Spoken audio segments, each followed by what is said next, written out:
We pause in the darkest days of the year to reclaim our sense of hope, remembering how little it takes to transform the world. One act of kindness, one moment of grace, the birth of just one child. We light this Advent candle for hope.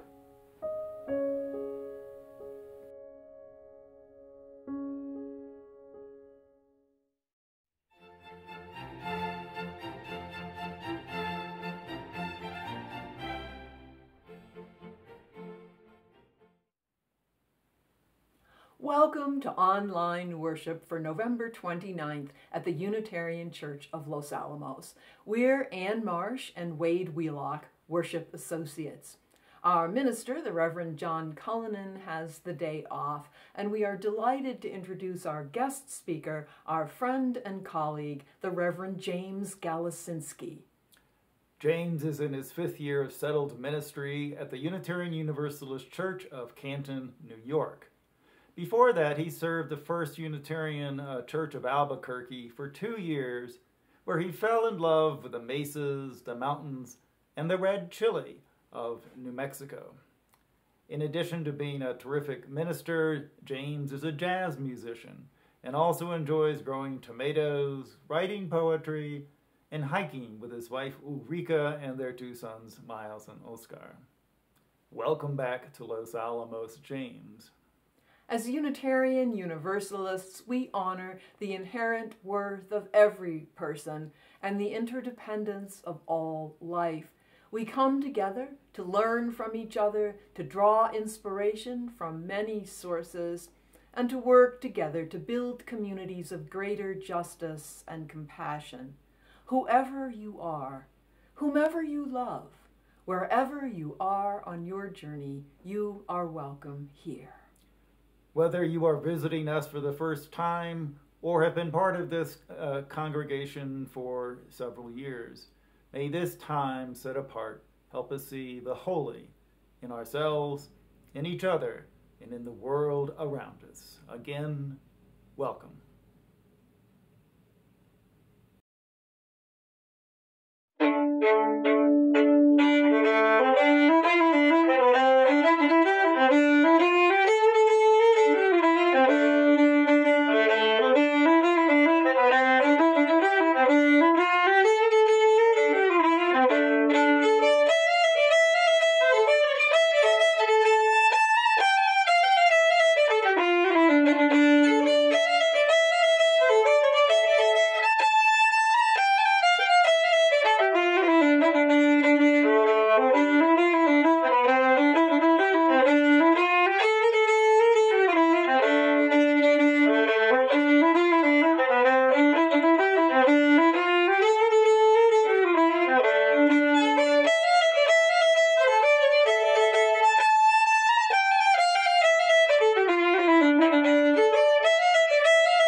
We light the chalices of our homes and hearts with these words from the Reverend Lisa Doge.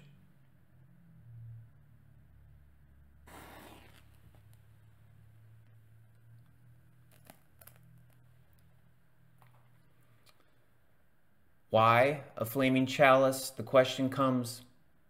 It's the cup of life, we answer. A cup of blessings overflowing. A cup of water to quench our spirit's thirst. A cup of wine for celebration and dedication. The flame of truth. The fire of purification. Oil for anointing, healing. Out of chaos, fear, and horror, thus was the symbol crafted a generation ago. So may it be for us, in these days of uncertainty, sorrow, and rage, and a light to warm our souls and guide us home.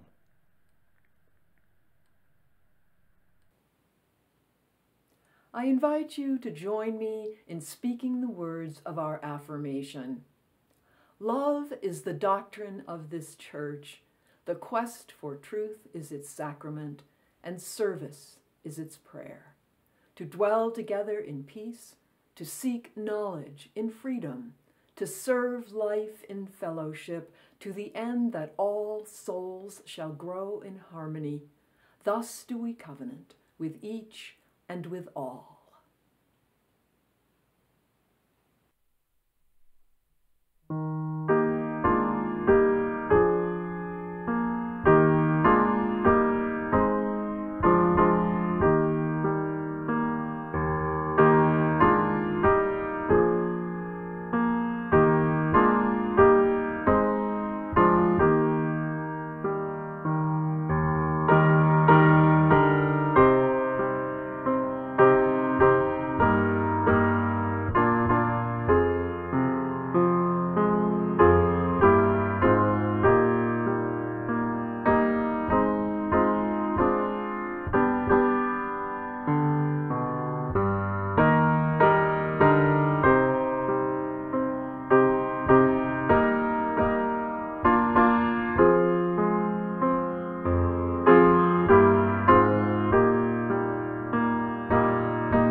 No words have been written in our virtual book of joys and sorrows this week, but we all carry with us songs of joy and hope and tears of sorrow and loss. So let us take a moment now, as two small candles burn in our sanctuary, to bring to our minds and hearts whatever joys and sorrows we bring with us this day. In the midst of national trauma and personal struggles, anxiety, anger, fear, grief are all too real. And yet, a hawk over the canyon, or moonlight through the pines, or a cup of tea with a friend, even if it's over Zoom, these can all remind us that love and beauty are as real as pain and loss. Sources of healing and wholeness abound, and there is a love that will not let us go.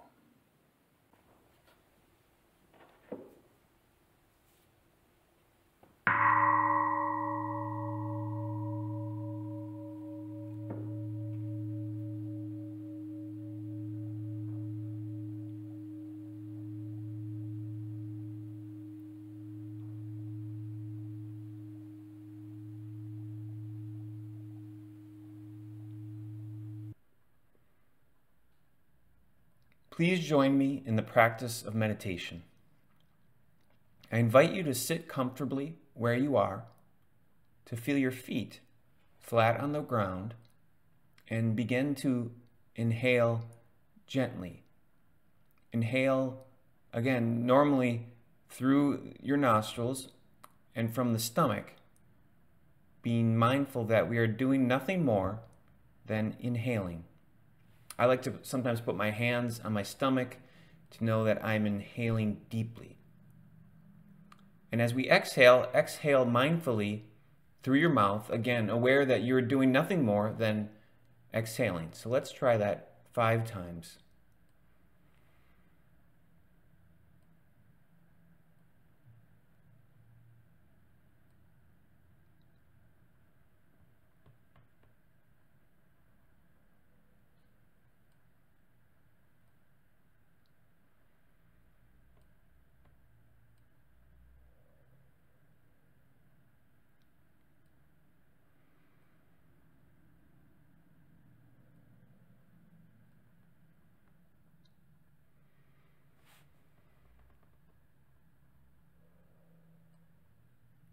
In the midst of running from one task to the next,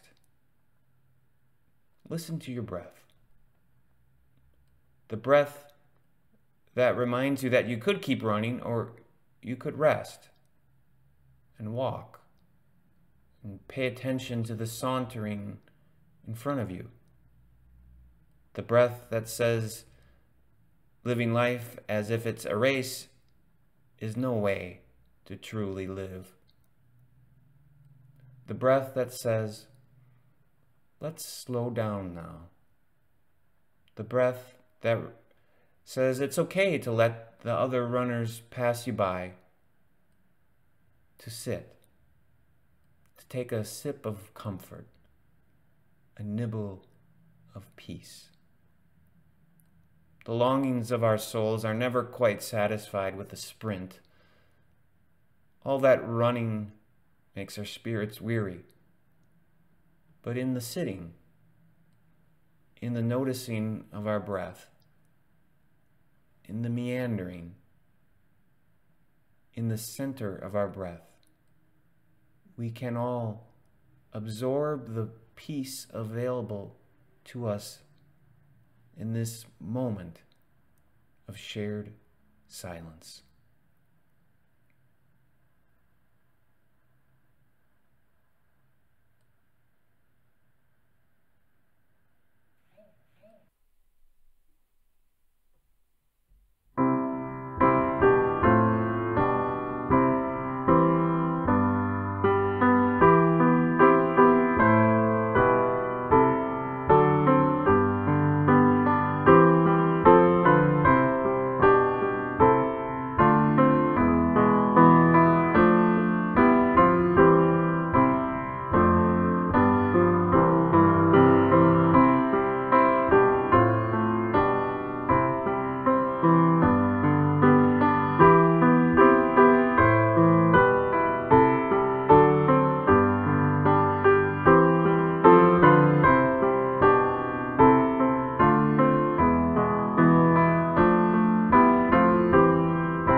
Some of you may remember a story we told a couple of years ago about 3 well-known fairy tale characters who went on to become social activists.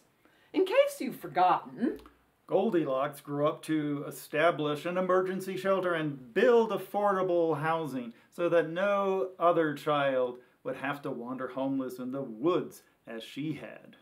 Upon learning that wolves were an endangered species, Red Riding Hood, Riding Hat, founded a chapter of Save the Wolves, and then she went on to become involved in many other environmental efforts. Cinderella never forgot where she came from and devoted her adult life to unionizing domestic workers and campaigning for a living wage for workers everywhere.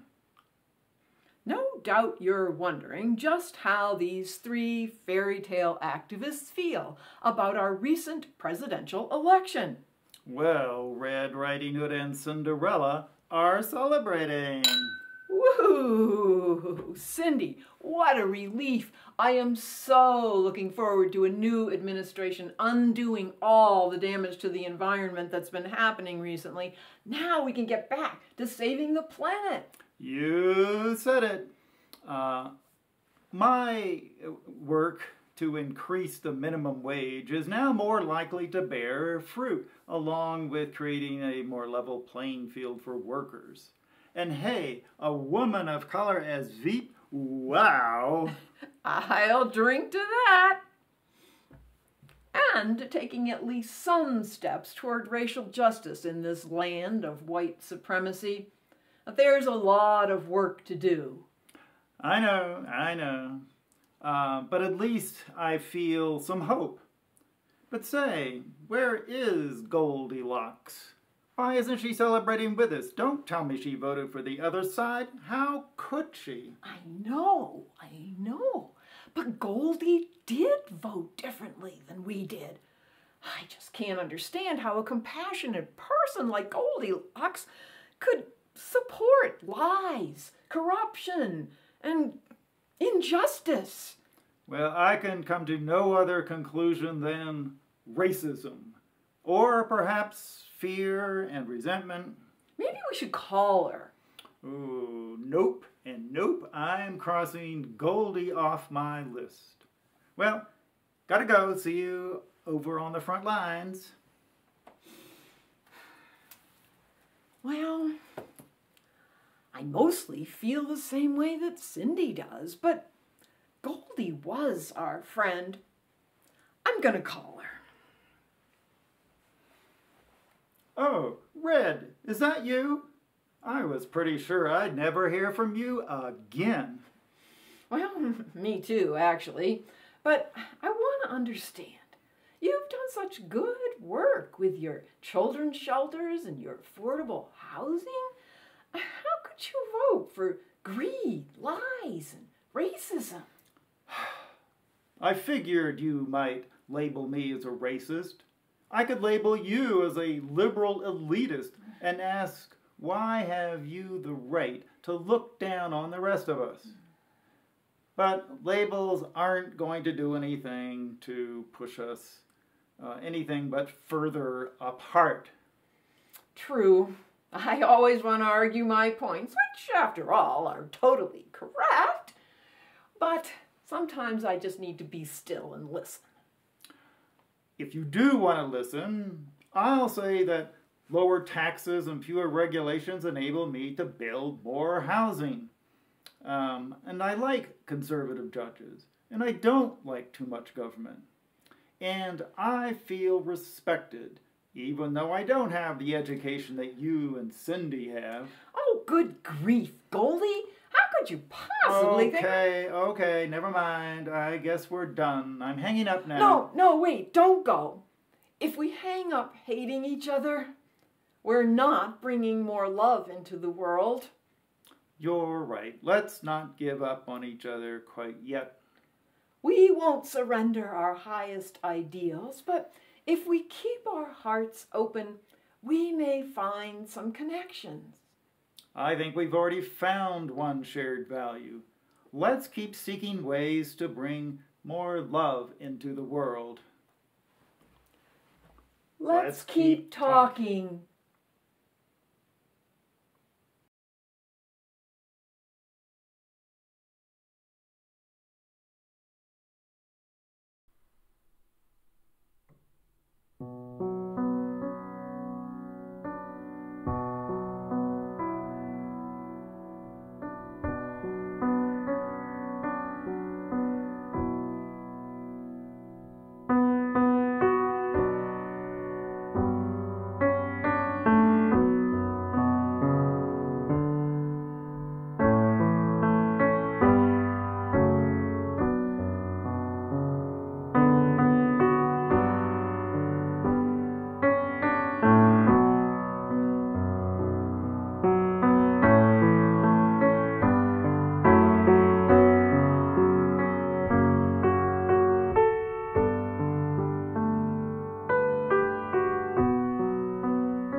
Our reading today comes from the Tao Te Ching by Lao Tzu, chapter 54. What is well planted will not be uprooted. What is well held will not escape. Children and grandchildren will not cease to praise it. Cultivate virtue in yourself, and it will be true. Cultivate virtue in the family, and it will be overflowing. Cultivate virtue in the town, and it will be lasting. Cultivate virtue in the country, and it will be abundant. Cultivate virtue in the world, and it will be universal. Therefore, see others as yourself. See families as your family. See towns as your town. See countries as your country. See worlds as your world. How do I know that the world is such? By this.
Greetings from northern New York. It is good to be with you this morning. It's about this time of year when it's really cloudy that I really miss living in New Mexico.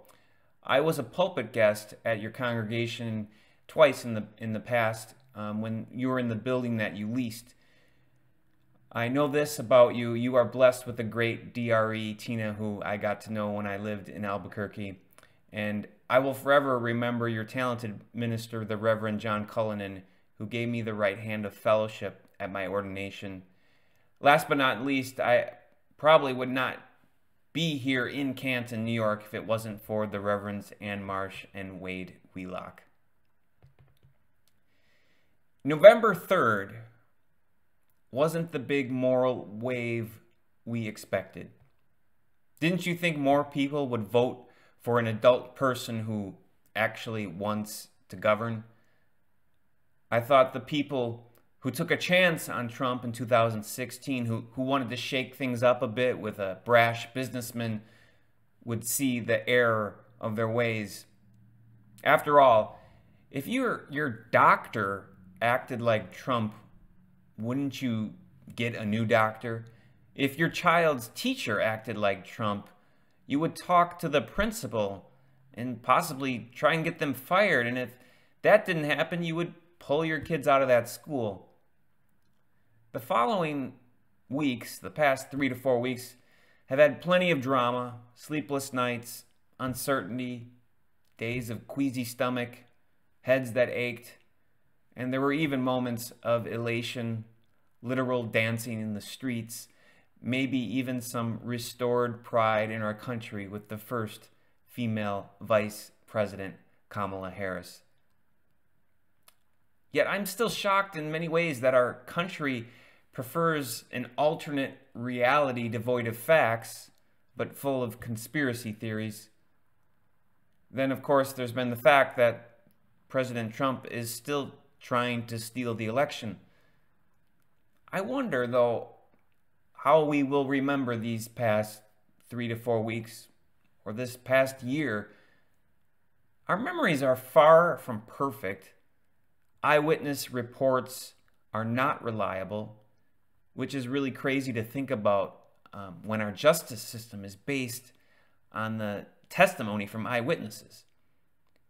When we remember, we are calling up again bits and pieces.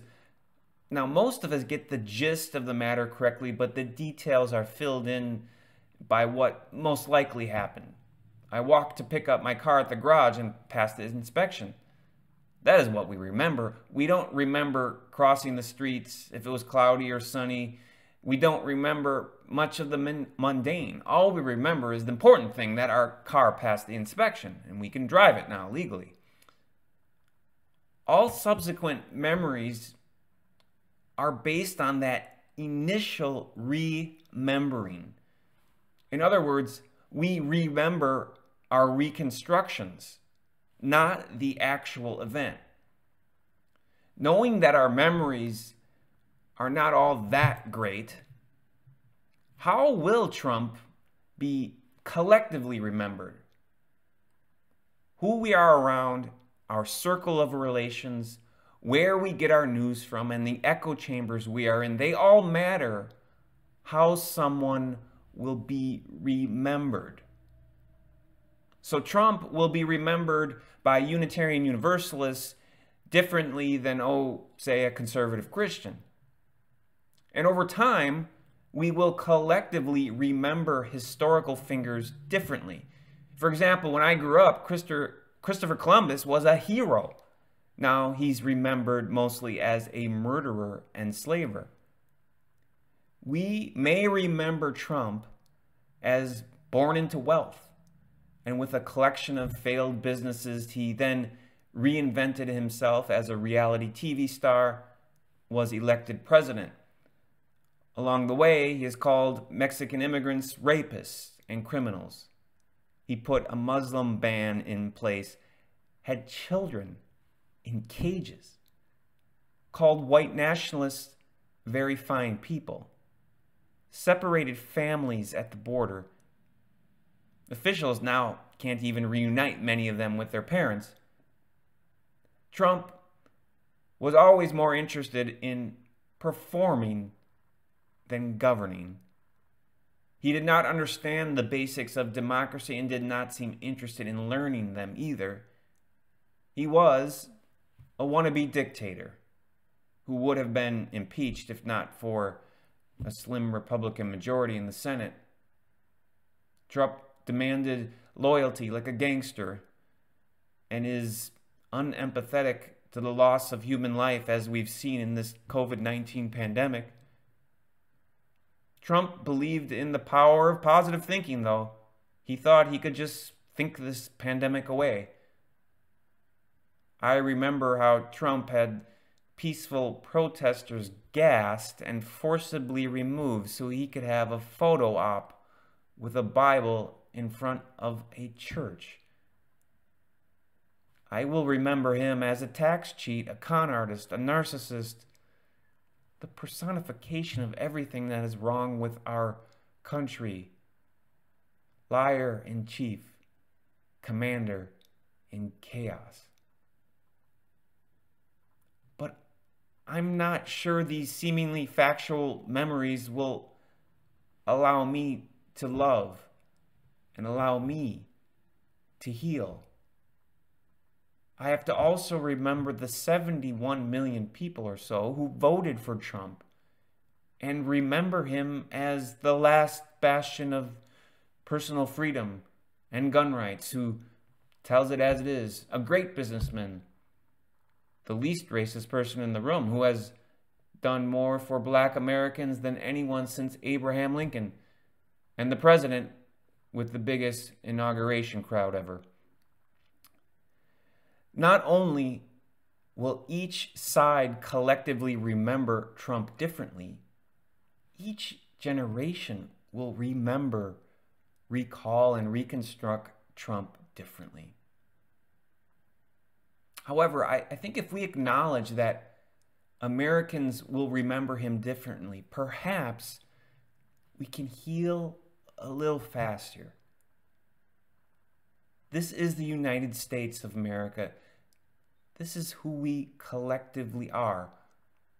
We all probably have some level of acceptance to come to. We can remember Trump not just as a mistake or an anomaly, but as the culmination of what our country is. Imperfect, racist, sexist, and still not what we hoped it would be. As undemocratic and cruel as Trump has been, can we remember Trump as an American? This country of ours produced him and elected him. After all, farmers in Iowa say they connect to this millionaire from New York City. Trump, as a brand and as a movement, is American. How we remember Trump tells us a lot about our own values and principles. What I do remember about Trump is how he got me so angry. There is something about him that rings that moral alarm bell. His not-so-coded racism, his sexism, his self-unawareness, his grand ego, the blatant lies, his outright mean bully nature, how everything is performance, never substance, his privilege, and how he seemingly gets away with it all. It's unjust, unfair, and American. When we remember the dysfunctional narcissism, we can also remember that we have also been selfish, that we have lied, that we have been racist, sexist, at times self-aware and unaware of our own privilege. Donald Trump may have been defeated and voted out, but I'm afraid Trumpism will remain. Not just because he has a cult following and that he can actually run again. The Trump brand will remain a bestseller. Others will run as part of his legacy and say what is really on their minds, and they will be angry and full of conspiracy theories. And people will continue to vote for Trumpism. The man, the myth, the stable genius will be gone. But Trumpism will remain. All the anti-reason, anti-intellectual, and anti-expert, and anti-scientific thinking. The lack of trust in our most basic democratic institutions like voting and the post office. will remain. In the past, it seems like world wars, terrorist attacks united our nation, but now not even a pandemic can unite our nation. Our collective work of justice will have to continue. The Biden-Harris ticket does not cure, heal, or save anything. The cause of justice will still be ours to work for. Remember the makeup of the Supreme Court, and it looks to be a small miracle if the Senate is in Democratic control. So there will be no Green New Deal, there will be no Medicare for all, no big police reform bill, no sweeping immigration bill that honors the collective push for liberation. But there will be decency, there will be respect, there will be healing, there will be compassion and adult behavior coming out of our highest office. This is enough cause for celebration. I am hopeful that our small ripples of energy will slowly erode the worst divisions in our country. Biden-Harris is not the end or the beginning. This is just another step on the journey of justice. We will have to continue struggling together, and we will be sustained by the joys of our relationships, by the simplicity of noticing our life-giving breath. May our medicine, our cure, be friendship. The only magic we need is love. So however Trump is remembered, perhaps we can take a leap of faith here and not only remember Trump as a product of our country and our time, but someone with Buddha nature, someone with worth and dignity, someone who craves to be loved just like we all do. And perhaps we can see others as ourselves, others' visions as our vision, other families as our family, other towns as our town, other parties as our party, and other worlds as the one universe that is before us. Amen, and blessed be.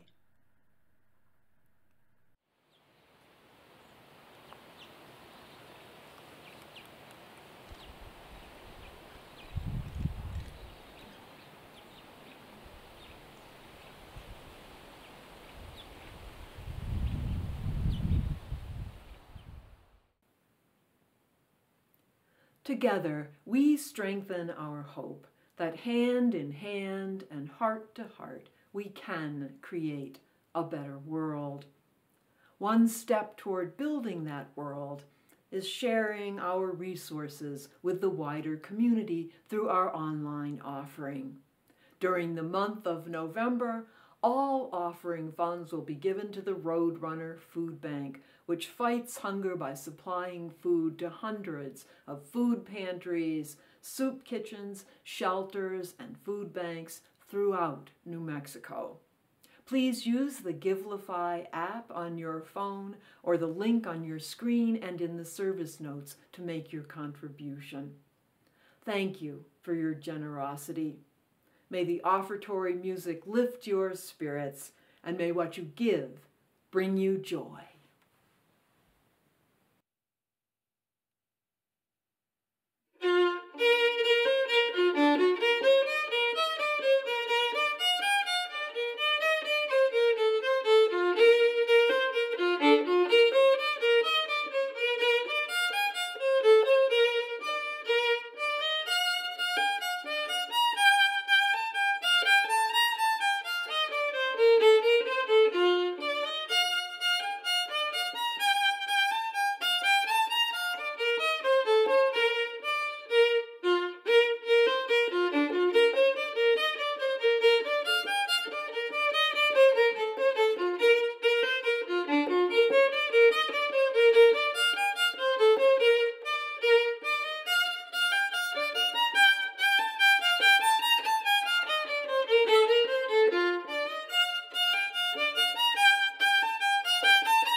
May we go forth from here in love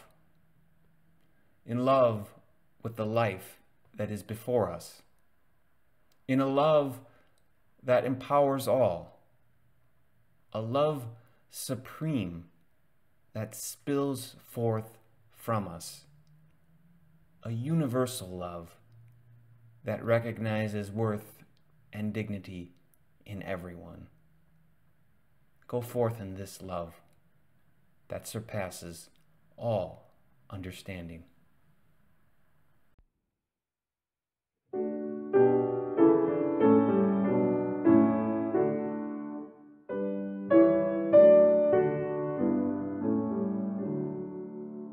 As we